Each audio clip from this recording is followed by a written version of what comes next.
উত্তম সঙ্গী অনেক বড় নিয়ামত। আমার ড্রাইভার আমারে সারা জীবন, যে 5 বছর সে আমার গাড়ি চালায়, আমি যতবার তারে চলার পথে নামাজের কথা মনে করাইছি, আমার চাইতে কমপক্ষে 1000 বার বেশি সে আমারে মনে করে।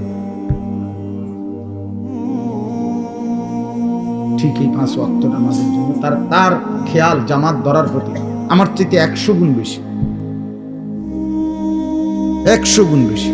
আলহামদুলিল্লাহ, আল্লাহর দয়া। আমি তো মনে করি আল্লাহ পাকের মেহেরবানি। এই বছর এই যে আগামী শুক্রবার আমার উমরার ফ্লাইট, সেও যাবে আমার সাথে। বলছে আমি কেমনে যাবো, আমি কেমনে যাবে চাইবেন, কেমনে যাবেন, আল্লাহ ব্যবস্থা করবো। সে যাবে ইনশাআল্লাহ, তারও ফ্লাইট আমার সাথে, আমার শায়েখের সাথে। এই জন্য বললাম, জাহান্নামী বলবে আল্লাহ আমি ভালো মানুষ পাই নাই। যুবক ছেলেরা আফসোস করবে এই অসৎ বন্ধুর জন্য, যে তোমারে নারীর ছবি, নাচ গান আর বিকৃত হাসি দিয়ে নষ্ট করে দিছে। তোমারে কোনো মেয়ের সাথে লাইন করায় দিছে, তোমারে কোনো জুয়ার আড্ডায় শিখায় দিছে, তোমারে কোনো মদের আড্ডায় নিয়ে গেছে। মাথা নোয়াইও না, মাথা নোয়াইলে কি লাভ হবে? আমার থেকে বাঁচে গেলে তো লাভ নেই, আল্লাহর থেকে বাঁচবে কিভাবে সেটা ভেবে দেখে। আমি তো এমনিই চলে যাব, একটু পরে আমি চলে যাব না, আপনারা আপনাদের পথে চলে যাবেন না, তো কে কার কাছে আটকায়? কিন্তু আল্লাহর কাছে।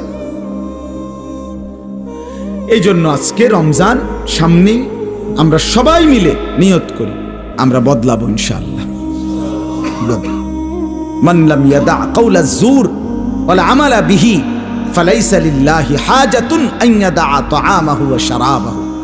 নবী সাল্লাল্লাহু আলাইহি ওয়াসাল্লাম বলেন, যে ব্যক্তি রমজান পেল, রোজা রাখলো, অথচ মিথ্যা কথা, মিথ্যা আচরণ, অন্যায়, অশ্লীলতা, চুরি, ডাকাতি, গুনাহের আচরণ ছাড়তে পারলো না, রাসূল বলেন, হায় নাফরমান, তোমার এই খাদ্য আর পানীয় থেকে বিরত থাকার কোনো প্রয়োজন আল্লাহর কাছে নাই। আল্লাহ ভাতের অভাবে, পানির অভাবে তোমারে রোজা রাখতে বলে নাই, তোমারে জান্নাত দেওয়ার জন্য রোজা রাখতে বলছে।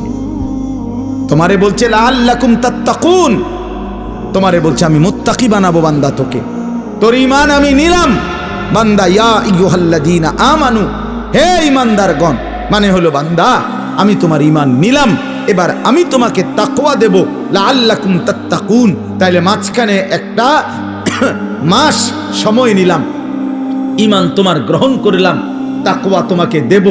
ঈমান আর তাকওয়া হবে, তোমার ঠিকানা হবে সরাসরি জান্নাত। যে মুত্তাকি সে জান্নাত।